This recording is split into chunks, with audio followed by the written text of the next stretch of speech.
আজকে পড়তে চলেছি স্বামী বিবেকানন্দের কর্মযোগ গ্রন্থটির দ্বিতীয় আলোচনা। নিজ নিজ কর্মক্ষেত্রে প্রত্যেকেই বড়। সাংখ্য দর্শন মতে প্রকৃতি তিনটি উপাদানে সংগঠিত। সংস্কৃতে এই উপাদান তিনটির নাম সত্য, রজ ও তম। বাইরের জগতের এগুলির প্রকাশকে আমরা সমতা, ক্রিয়াশীলতা ও জড়তা বলতে পারি।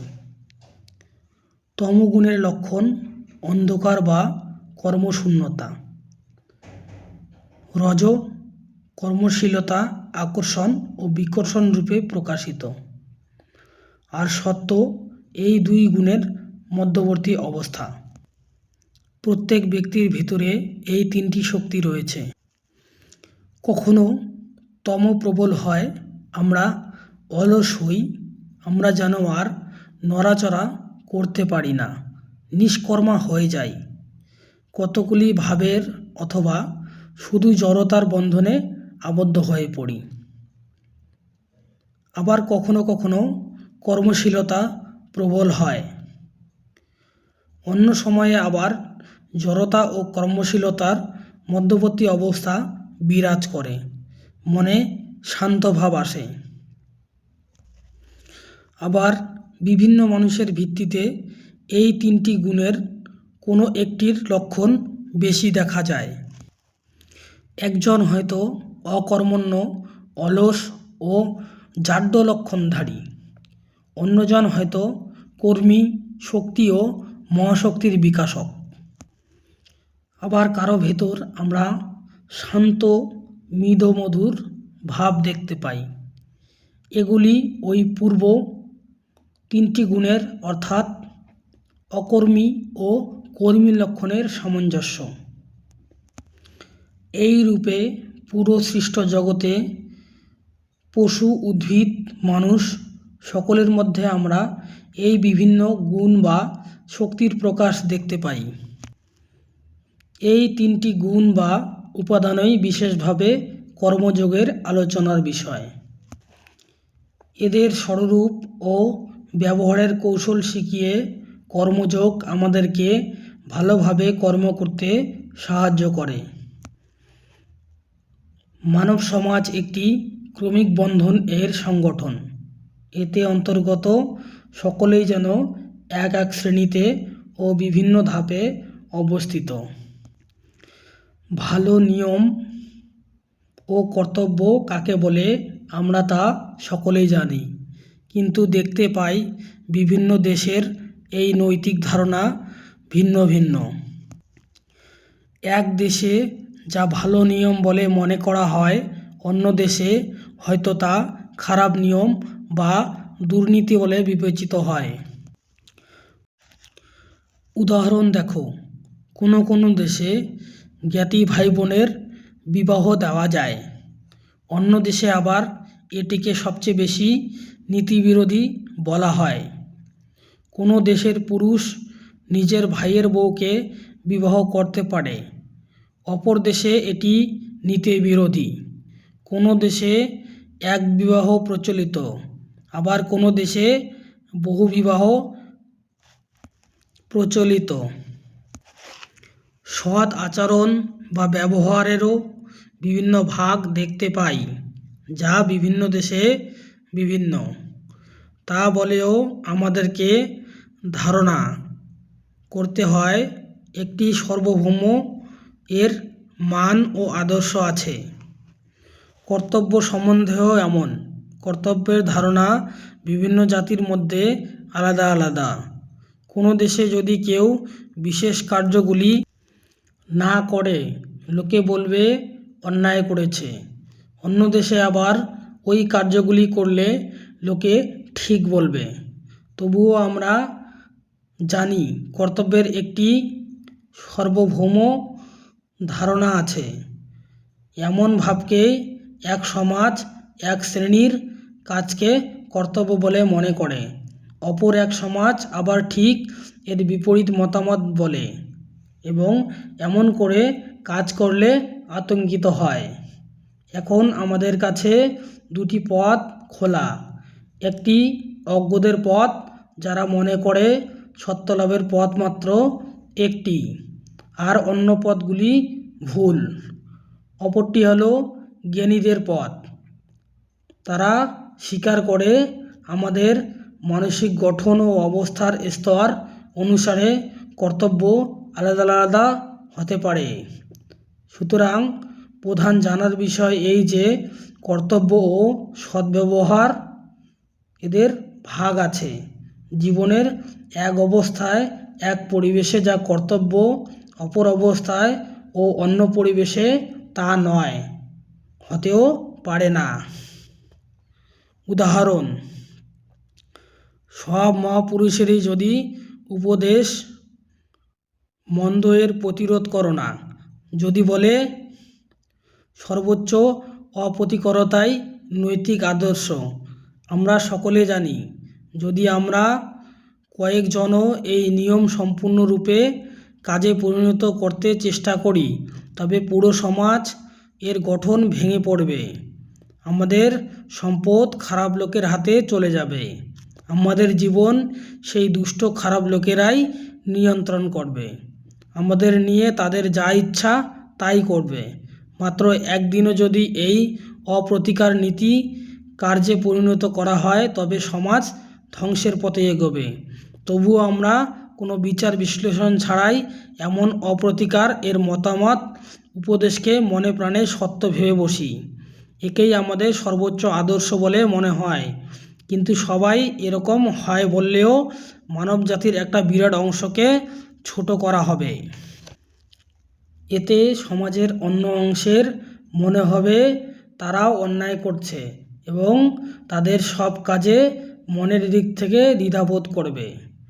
এটাই তাদের দুর্বল করবে এবং অন্যান্য দুর্বলতাকে প্রতিনিয়ত অপরাধ বোধের ফলে বেশি পাপ উৎপন্ন করবে।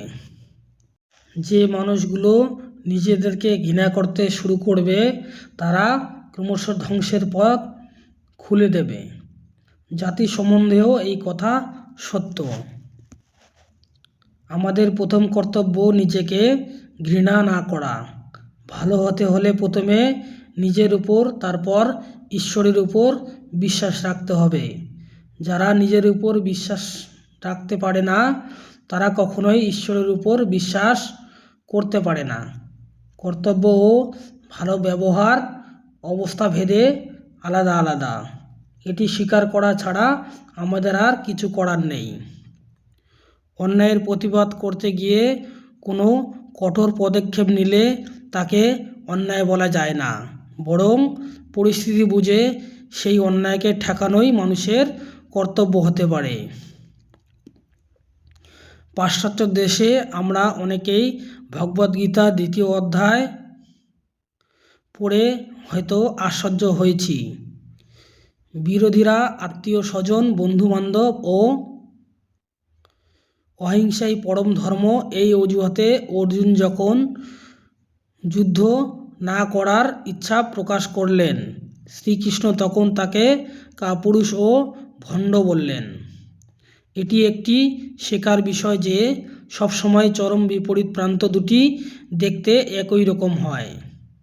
চরম অস্তি ও চরম নাস্তি সবসময় একই রকম। আলোর কম্পন যখন খুব কম, তখন তা আমরা দেখতে পাই না। অতি দ্রুত কম্পনও আমরা দেখতে পাই না। শব্দ সম্পর্কেও এইরূপ। খুব কম নিচু স্তরের শব্দ শোনা যায় না ও খুব বেশি স্তরের শব্দও শোনা যায় না। প্রতিকার ও অপ্রতিকারের পার্থক্য এমনই। এমন একজন যে অন্যায়ের প্রতিবাদ করে না, কারণ এমন নয় যে সে দুর্বল, অলস বা প্রতিবাদে অক্ষম। প্রতিকারের ইচ্ছা নেই বলে প্রতিবাদ করে না তাও নয়। সেই ব্যক্তি জানে ইচ্ছা করলে সে অনেক বড় আঘাত দিতে পারে, তবুও সে শুধু যে আঘাত করে না তা নয়, বরং বিরোধীদের এটাই আশীর্বাদ বলে মনে হয়। যে ব্যক্তি দুর্বলতার জন্য প্রতিকার করে না, সে পাপ করছে। সুতরাং এই প্রতিবাদ থেকে সে কোনো ভালো ফল অর্জন করতে পারে না। অন্যদিকে আবার কোনো ব্যক্তি যদি প্রতিবাদ করে তবে তাও পাপ করবে। বুদ্ধ নিজের সিংহাসন ও রাজার পদ ত্যাগ করেছিলেন, এটাই ছিল তার প্রকৃত ত্যাগ।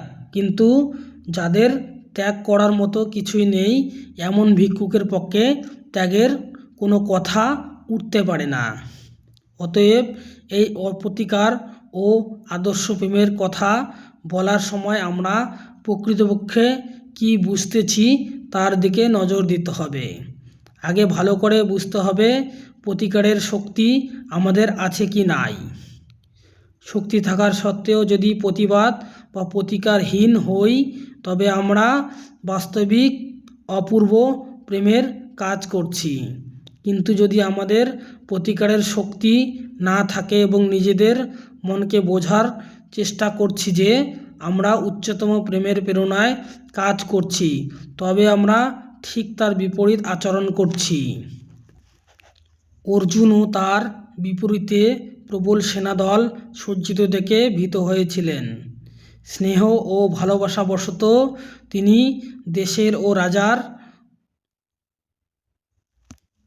প্রতি তার কর্তব্য ভুলে গিয়েছিলেন। এই জন্যই শ্রীকৃষ্ণ তাকে ভণ্ড বলেছিলেন পণ্ডিতের মতো কথা বলছো অথচ কাপুরুষের মতো কাজ করছো। ওঠো, দাঁড়াও, যুদ্ধ করো। এই কর্মযোগের প্রধান ভাব। কর্মযোগী জানেন যে কোনো অন্যায়ের পাল্টা উত্তর না দেওয়া বা ক্ষমা করা হলো শ্রেষ্ঠ শক্তি। কিন্তু সে পর্যায়ে যাওয়ার জন্য অন্যায়ের বিরুদ্ধে রুখে দাঁড়ানো বা প্রতিবাদ করাও হলো আমাদের প্রথম কর্তব্য। এই সর্বোচ্চ আদর্শে আসতে গেলে আগে মানুষের কর্তব্য অশুভের প্রতিবাদ করা। কাজ করতে হবে, সংগ্রাম বা যুদ্ধ করতে হবে, যতদূর সাধ্য চেষ্টা করতে হবে আঘাত করার। এই প্রতিবাদ শক্তি যার আয়ত্তে আছে তার পক্ষে অপ্রতিকার ধর্ম বা পূর্ণকর্ম। আমার দেশে একবার একটি লোকের সাথে আমার দেখা হয়। তাকে আগের থেকে অলস, নির্বোধ ও অজ্ঞান বলে জানতাম, কিন্তু জানার জন্য তার কোনো আগ্রহ ছিল না। সে পশুর মতো জীবনযাপন করছিল। আমার সঙ্গে দেখা হলে সে আমাকে জিজ্ঞাসা করলো ঈশ্বর লাভের জন্য আমাকে কি করতে হবে, কিভাবে আমি মুক্তি লাভ করব। তখন আমি তাকে জিজ্ঞাসা করলাম, তুমি মিথ্যে কথা বলতে পারো কি? সে বলল, না। আমি বললাম, তবে তোমার মিথ্যে কথা বলতে শিখতে হবে। একটি পশুর মতো বা কাঠ মাটির মতো জড় জীবনযাপন করা অপেক্ষা মিথ্যে কথা বলা ভালো। তুমি অলস। কর্মের পরে যে অবস্থা মন সম্পূর্ণ শান্তভাব লাভ করে এবং যা সর্বোচ্চ অবস্থা, তুমি নিশ্চয়ই সেই অবস্থা লাভ করনি। তুমি একটা জড় প্রকৃতির, যে একটি অন্যায় কাজও করতে পারে না। অবশ্য যে লোকটির কথা বলছি তার মতো তামসিক লোক সচরাচর দেখা যায় না। আমি তার সঙ্গে মজা করছিলাম, কিন্তু আমার বলার উদ্দেশ্য এই যে সম্পূর্ণ নিষ্ক্রিয় অবস্থা বা শান্তভাব লাভ করতে হলে মানুষকে কর্মশীলতার মধ্যে দিয়ে যেতে হয়। অলস্য ভাব ত্যাগ করতে হবে। কর্মশীলতার অর্থে সবসময় প্রতিরোধ বোঝায়। মানসিক ও শারীরিক সব প্রকার অসদ্ভাব প্রতিরোধ করো। যখন তুমি এই কাজে সফল হবে তখনই শান্তি আসবে। এ কথা বলা অতি সহজ যে কাউকে ঘৃণা করো না, অমঙ্গলের প্রতিকার করো না। কিন্তু কর্মক্ষেত্রে এর কী অর্থ দাঁড়ায় তা আমরা জানি। যখন পুরো সমাজের চোখ আমাদের দিকে, তখন আমরা অপ্রতিকারের ভাব দেখাতে পারি, কিন্তু বাসনা দিনরাত নষ্ট ঘায়ের মতো আমাদের শরীরের ক্ষত করতে থাকে। যথার্থ অপ্রতিকার থেকে প্রাণে যে শান্তি আসে, আমরা তার একান্ত অভাব তখন অনুভব করি। মনে হয় প্রতিকার করাই ভালো ছিল। তোমার যদি অর্থের বাসনা থাকে এবং যদি তুমি জানো যে সমাজে অর্থলোভী পুরুষদের দুষ্ট লোক মনে করে, তবে হয়তো তুমি অর্থ উপার্জনের চেষ্টা করতে সাহস করবে না, কিন্তু তোমার মন দিনরাত সেই অর্থের দিকেই যেতে থাকবে। এরকম ভাব ভণ্ডামি মাত্র, এর দ্বারা কোনো কর্ম পূর্ণ হয় না। সংসার সমুদ্রে ঝাঁপ দাও, কিছুদিন পর যখন সংসারের সুখ দুঃখ যা কিছু আছে ভোগ করে শেষ করবে, তখনই বৈরাগ্য আসবে, তখনই শান্তি আসবে। তাই প্রভুত্ব লাভের বাসনা এবং অন্য যা কিছু বাসনা আছে পূর্ণ করে নাও। এই সব বাসনা পূর্ণ হলে পরে এমন এক সময় আসবে যখন জানতে পারবে এগুলি অনেক ক্ষুদ্র জিনিস।